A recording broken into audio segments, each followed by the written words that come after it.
Welcome into Paul Catalina's Top 5 here on Friday, brought to you by Texas Beef House. Jack is coming right now to pick up his beef that we won in the auction from bidonbeef.com. Use promo code 365sports. Keep up to date with their auctions. Just go to Bid on Beef. Once you're registered, they send you reminders and everything like that. So if you maybe miss when we tell you it is, you won't, because you'll be registered and you'll know, because they'll send you an email or a text or your preferred delivery method. They do not send beef through text. That technology does not exist, but I can't wait for it to, because that'll be really exciting. I can't wait to open up the stuff that we got and start cooking with it. TexasBeefHouse.com, bidonbeef.com. Interesting storylines in week 2. Numero 5. Big 12 versus SEC. A couple of matchups this week when you've got Arkansas and Oklahoma State and Mississippi State and Arizona State, Oklahoma versus Houston. So 3 different games this week, Big 12 versus the SEC. Let's be honest, they're not going to win one of them, at least. That is Oklahoma and Houston. Probably not going to happen. I'm sorry, Houston Cougar fans, Kyle, retired stockbroker, Juan, JG, all you guys, I'm sorry. You know it and I know it. Let's just deal with reality. But the other 2, maybe a little more likely. Now, they're probably not going to win. The SEC's probably not going to win against Oklahoma State and Arkansas. Oklahoma State should win that game.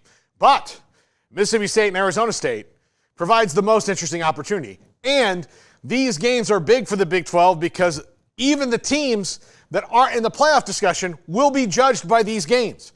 I get it. It makes no sense at all. But that's the case. They are going to be judged by this. And if a team like Oklahoma State is in contention for the playoff at the end of the year, this is a very important one so they can go, we beat an SEC team. See, we should be in there, especially if it comes down to the Big 12 getting a second team in. And say that second team would be Oklahoma State because they wouldn't have won the championship and they need to be the second team. Well, if they have a win over an SEC team, that bodes well for them. Number 4. DJ Lagway starts for the Gators. Is this the first of many this year? Only the first of several. Talking to Connor O'Gara earlier, you heard him say that he thinks that when Graham Mertz is out of the protocol, that he'll be back as the starter. Now, color me as the guy who maybe thinks that Graham Mertz is the dry white toast of quarterbacks, and maybe if you could have someone who's better and more dynamic and more skilled and brings excitement to the program. If DJ Lagway plays well, I'm leaving DJ Lagway in. But sometimes it's the devil, and Billy Napier's trying to save his job. But this is a huge moment in Gainesville. If he starts out well and he's playing against Stanford, this is a great team for him to have his first start against. If he starts playing well and gives them an extra layer, maybe the schedule doesn't look so daunting. But he is still a true freshman. But he was number 1 quarterback in the country and still went to Florida given all the things that are going on there. He stayed with it through the Jaden Rashada mess, knowing that he was going to have to beat out Jaden Rashada for the starting job had Jaden stayed. So there's something about this kid. He loves Gainesville. Give him the opportunity for it to love him back.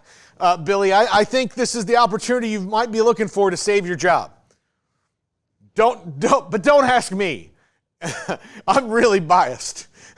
You probably don't trust the source. I get it. I wouldn't trust me either. I get it. I am not motivated to help you. But I'm just saying, just saying. Number 3, is offense now legal in the state of Iowa? This is, of course, the cornfield for the Field of Dreams. I know it's not a football movie, but it's the best movie that's ever taken place in Iowa or will ever take place in Iowa. Everybody else playing for second place with Field of Dreams. If it is, you might be able to bang it over here. Now, Evan Abrams told us earlier, don't do that. Watch it. It's probably not going to happen. But could we see some actual offense in this game? I'm curious to see if we do. Iowa State has a lot of good offensive talent. Iowa has better offensive talent, and they have a new coordinator. So let's see how this works. Or will this one be, I'm going to call it a rock fight. We'll call it a corn fight. Will this be a corn fight in the state of Iowa for the Cy-Hawk Trophy? Number 2, is Oregon a fraud? If Boise State beats them, then the answer is yes. I don't think so. I think they're legit. I think they're very good. They have who I deemed America's coach in Dan Lanning just a couple weeks ago on the podcast. But this is a big one for them. Can they stop Ashton Jeanty? You know what their record is all time versus Boise State? I bet you didn't. It's 0-3. 0-3 all time against Boise State. The Ducks cannot quack their way out of this one if they lose. And if they go 0-4 all time against Boise State, that is a message that Dan Lanning needs to send to the troops. I don't think it'll happen. I think it'll be a fun game, though, because I think Ashton Jeanty is fun to watch, and he's going to make it interesting, especially early on in that game. And number one, what would a win mean for the Huskers? Look, I get that beating Colorado is not like beating Michigan or Ohio State or Penn State or somebody in their conference. But it'd be a huge non-conference win. It would be that big statement win they could make in Matt Rule's year two, which is usually when you see the bump, and it would avenge a loss from a very sloppy game from a year ago, and it's a rivalry. They hate each other, and this would give the Husker faithful the boost they've been so searching for years and years and years. So believe me when I tell you, a win for the Huskers, even over a team like Colorado, who's going to probably struggle to get to 6 or 7 wins this year, even though they probably can. It's not going to be as easy for them. I think that would be huge for Nebraska. It would get them a third of the way to a bowl game, something that used to not be the goal to be not the bowl game, but the best bowl game. So in their way back to prominence, you have to start here, and a win over Deion Sanders in Colorado would be extremely high profile as well. So recruiting benefits that could come with this would be enormous, because you are, again, talking about contrasting styles and contrasting coaches. If Matt Rule says that, hey, look what we did. We beat the captain of Flash this year. Why don't you come and help us do it, against Ohio State, against Michigan, against Penn State? I think that would be huge for Matt Rule and the Huskers and the Husker faithful. And look at this guy. I wonder how his trip to rehab is, because that's a guy who's winding up in rehab. I'm just telling you right now, I'm not trying to make light. That's a dude right there who, I guarantee you his name is like Punch Bowl or something. Like, bros, did you hear about Punch Bowl? Yeah, he had to go in. He just parties so hard. He just rocks it out so hard. Bone Crusher is really sad about it, too. Bone Crusher's like, yeah, he's my bro forever. I'm a mean person. I get it. I'm mean.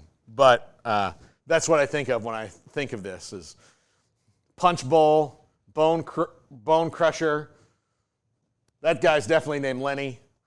And we're just going to call this guy Squirts. That's who those guys are right there, rocking it out in Nebraska. They're gonna own an insurance company together later in life. That's what's gonna happen.